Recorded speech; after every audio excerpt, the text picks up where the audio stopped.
Ma peinture n'a pas de couleur. Elle n'est pas faite pour divertir. C'est une peinture qui parle de la douleur. Après 10 années d'exil, Shensi est revenu dans son pays d'origine. Contrôlé de près par la police, il est sur la liste noire des artistes surveillés. Récemment censuré, il aime la provocation, une provocation qui est vite devenue le moteur de sa vie. J'aime vivre dans le danger. Mes œuvres ont été censurées plusieurs fois. Donc je me sens comme un battant. Peut-être qu'au final je serai le perdant. Mais ça m'est égal. Je continue à me battre. Même si je perds, je reste le battant. Un battant contre le pouvoir de l'État.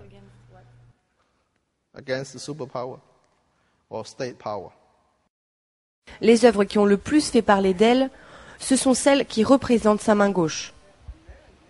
Une main gauche qui parle de la Chine et de son histoire. J'ai utilisé un couteau et j'ai coupé mon petit doigt. Ça s'est passé en 1989. J'étais complètement fou à cette époque. Je photographie ou je peins ma main gauche pour maintenir ma mémoire vivante, mais aussi pour que les gens sachent ce qui s'est réellement passé.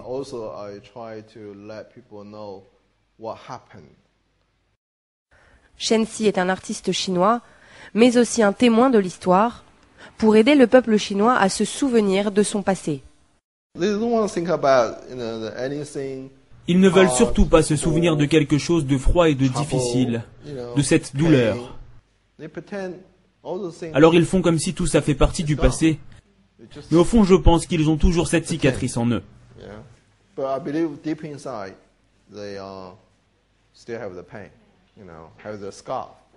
Son travail, c'est un peu une thérapie pour mieux se réconcilier avec son histoire.